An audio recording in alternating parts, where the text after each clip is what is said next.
সুপ্রিয় দর্শক আসসালামু আলাইকুম, welcome to my channel Moni Muktaj recipe. সবাই কেমন আছেন? আশা করি সবাই অনেক ভালো আছেন। আমি আপনাদের দোয়া আলহামদুলিল্লাহ ভালো আছি। আজকে আপনাদের সাথে একটি রেসিপি শেয়ার করব। তো আজকে তো শবে বরাত, আর শবে বরাতের রাতে আমরা রুটি আর গাজরের পায়েস করেছি। তো সেই গাজরের পায়েসের রেসিপিটাই আপনাদের সাথে শেয়ার করব। আশা করব আপনাদের ভিডিওটি ভালো লাগবে। তো পুরো ভিডিওটি দেখতে থাকুন। চলুন শুরু করা যাক।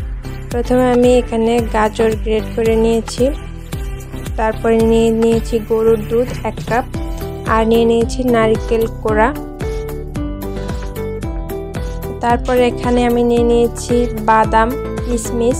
আর দেখুন এটা কি বাদাম, এটা কে জানেন কমেন্ট করে জানাবেন।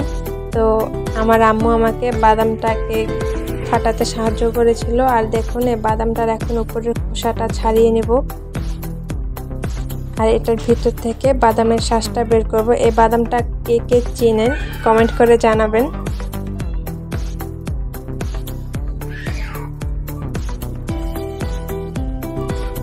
তো এখন আমি এই বাদাম, এইটা হচ্ছে পাহাড়ি কাঠবাদাম। তো এই বাদামটাকে আমি কুচি করে নিয়েছি। আর এখানে আরও আমি নিয়েছি কাঠবাদাম, কাজু বাদাম, কিশমিশ আর পেস্তা বাদাম। আর নিয়েছি এখানে চীনা বাদাম, এটাকে একটু ভেজে নেব। তো এখানে গাজরের পায়েসটা করার জন্য আমি গাজরের ভিতরে দিয়ে দিয়েছি এলাচি, দারচিনি, নারকেল কোড়া আর দুধগুলো, গরুর দুধ। তারপর এখানে দিয়ে দিয়েছি পরিমাণ মতো চিনি, লবণ আপনারা আপনাদের পরিমাণ মতো দিয়ে দিবেন। এখানে আবার দিয়ে দিয়েছি বাদামগুলো, কিশমিশগুলো। তো এবার আমি চুলাটা অন করে দেব, দিয়ে এটাকে নাড়তে থাকবো। এটাকে অনবরত নেড়ে চেড়ে রান্না করতে থাকবো।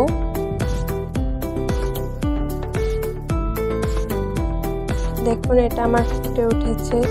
এটাকে এখন নাড়তে নাড়তে রান্না করতে থাকবো। আর এখানে আমি কর্নফ্লাওয়ার গুলিয়ে নিয়েছিলাম পানিতে, সেটা দিয়ে দিয়েছি কর্নফ্লাওয়ারের গোলাটা। তো এইভাবেই নাড়তে নাড়তে যখন গাজরটা সিদ্ধ হয়ে যাবে তখনই এটা হয়ে যাবে। তো আমি এখানে আরেকটু চিনি অ্যাড করছি, কারণ আমার চিনিটা কম হয়ে গিয়েছিল। তো এই তো রেডি হয়ে গেল আমার আজকে গাজরের পায়েস, খুবই সহজ তৈরি করা। আর এখানে আমি যে বাদামগুলো কুচি করে রেখেছিলাম সেগুলো পায়েসের উপরে দিয়ে দিব। আর আমি একটা বাটিতে ঢেলে নিচ্ছি, আর বাকি বাদামগুলো পায়েসের উপরে দিয়ে দিলাম।